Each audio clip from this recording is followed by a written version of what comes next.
Welcome to We Use Our Powers for Good. We're Dory and Meg, two sisters, 10 years apart, using our powers for good.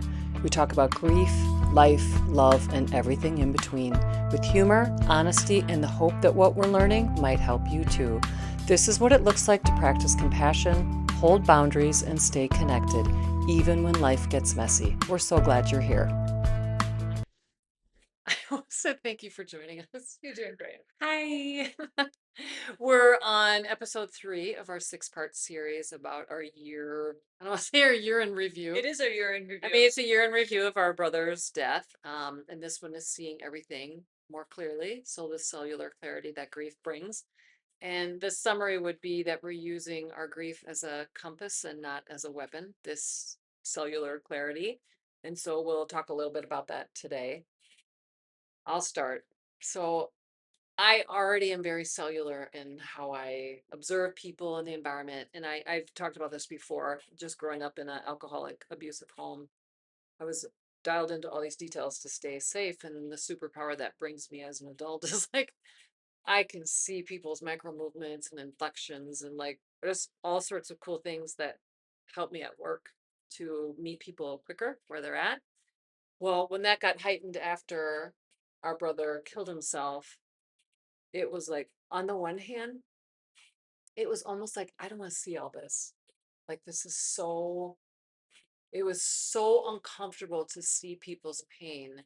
So there is that part of the cellularly how sensitive you become. And on the one hand, we thought it was important to mention because God forbid you lose someone, that you would remember this conversation and allow yourself to make the distinction like, oh, I'm just really dialed in right now. Yeah. Versus, yes, it's painful and sad, but this also is like a little gift that you get. What can come with it though is a lot of pain seeing the truth of where people are. Um, yeah. Did you find I found it to be all of my intuitions came true. All of my gut instincts were right. Like what? For example, some people that didn't respond, that weren't there for me, that seemingly turned their backs on me. I had feelings like that going in before he died. Mm, interesting. I had this gut instinct that this certain person wasn't going to be there for me. Mm, I feel like they're ignoring me. I feel like they're not going to respond. mm, And it wasn't until I called them out on that did they mm, respond. mm. Um, things like that. Yeah. Yeah, and that's a good point because I think it makes sense that your intuition is also heightened and more clear. Yeah. Yeah, because certainly the couple people that aren't in my life at all anymore, right away, that was my thought, like, oh, I can, this is gonna unravel. I'm like, oh, Right. yeah, This was always there. yeah, It's just it's the veil has been lifted. for sure, for sure. And long term, I mean, I called these some people out and they were flooding me with their sorries. Sure, And the other hand, it was like, this is my hard line sure. and I can't go there. And it was like, I always assumed that I didn't judge you, but Mm, my spidey sense was telling me that you lack this depth that I need. yeah. Which again, just to kind of keep it in the context of this episode, Right, I mean, always trust your spidey sense. right. But then in a case like this, our spidey sense gets heightened and we get to step back and go, oh, always trust your spidey sense. So Right. clear. You already knew. Yeah. And for me, what I was left with, so some was just a tenderness for me. Like I already, I mean, like on the one hand, I can hang with the best of them, right? With that swearing and the ridiculousness, like hardcore, that speaks to me. I also am a loving, caring, intentional, thoughtful, consistent person with integrity. Right. And to see into people so sweetly, like I had an experience with my middle brother, and I, him and I aren't, we're not super close as adults. But I was at his house, and let's say I have a lot of curiosity about kind of what he's up to and why and he thinks and does the things that the way that he does, and I don't know the answer to that. When I was at his house and was around him, and we weren't even talking, he was just making food. I could just see this tenderness and sweetness in him, and answered and showed me things I likely couldn't have seen, except in those months afterwards, I could see so clearly. It was like, oh, it was just super beautiful to see just his spirit and his soul, which is not always what we see on the outside, right? However, someone decides to be. Um, but that certainly was a beautiful gift. That part was beautiful, was to be able to see into someone and see their vulnerability or their sadness and better understand them, and better learn how to meet them somewhere that would work better, without, of course, manipulating someone. Like my intention would be kind of like with my kids, like I'm not trying to control them, I'm just trying to figure out where they are. Um, that I was better able to see where people were and meet them in a more fruitful way, which felt lovely. Do you think it'll go away? Uh, I think that really heightened stuff, I asked in my own beingness that that would shut some, because there's certainly with my work, and I'm very intuitive, and like we talk about, like we know things without knowing them. I just know. Um, yeah, there's a lot I don't need to know. Yeah, Right. it's And too so, much. right, I have a good boundary at work and in life. Like there's just a lot I don't want to know, and that's important. Like I don't need to be in your minutia and bananas, right? I want to be able to help you or support you or connect or whatever. Mhm. But certainly the hard part about it was to understand people's reality better and realize they do suck. Yeah, Or like, I thought there was way more there. There wasn't. right. That maybe was the most shocking thing, like as the veil was lifted, or what do they say? Like the veil is open for a period of time, right? The veil being like between the spirit world or just the, our spirit. I don't have a better way to saying that. It's true. That's right. And coming upon someone that I knew well, and it was like, what, what, this is all that's here? Yeah. Oh, Also, it's like, oh, this is too much. I'm too much. there's legit like nothing here. Yeah, So, right. yeah, Like, well, then this is over. yeah, This is who I am now. for sure. For sure.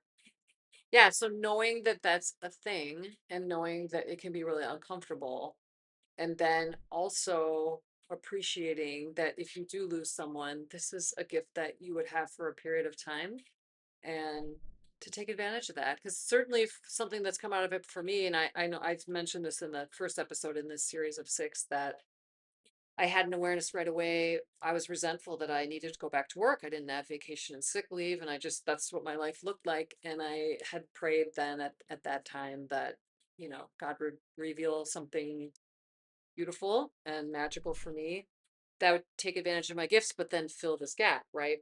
Um, in those months afterwards, I was so aware of how much pain people are in.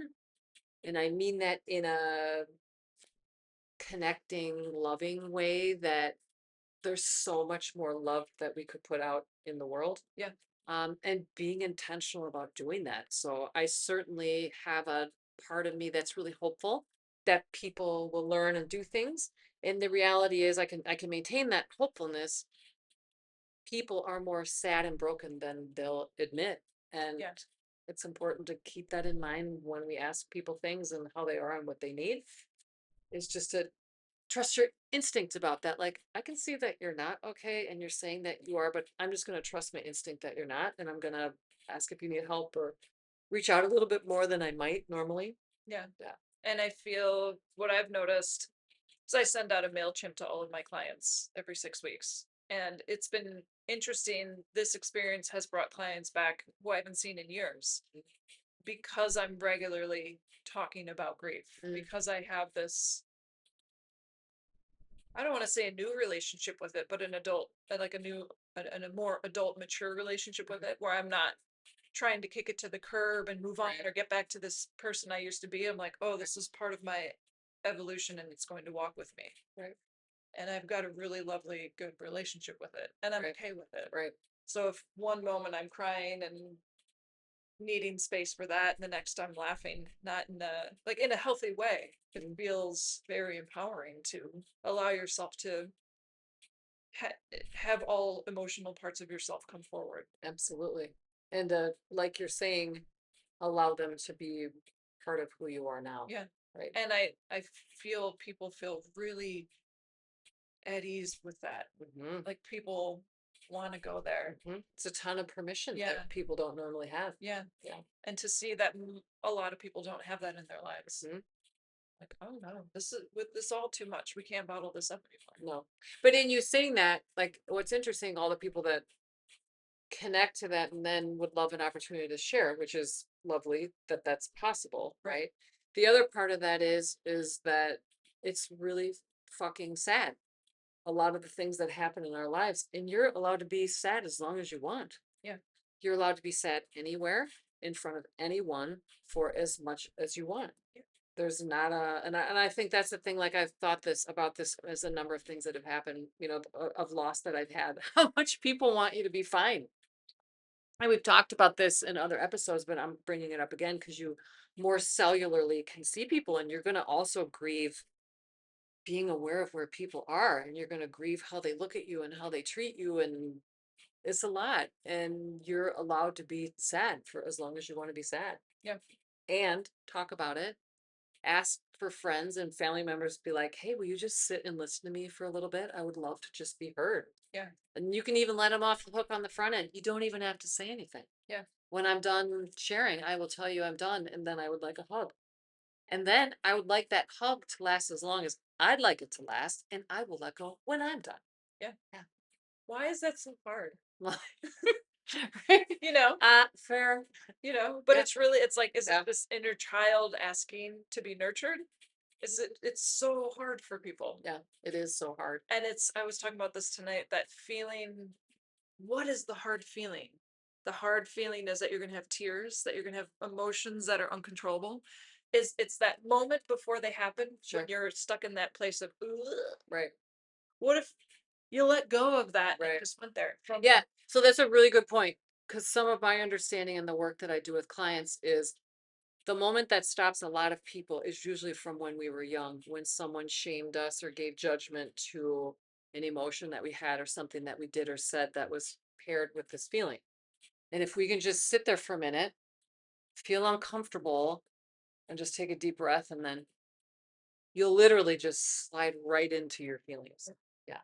And they might not be sadness, they might be anger, they might be, Right. which again, you're allowed to feel whatever you want to feel. But on a cellular level, to know you're not digesting it, and Right. instead you're receiving the gifts of it, Yeah. the breath, the air, the light. Yes.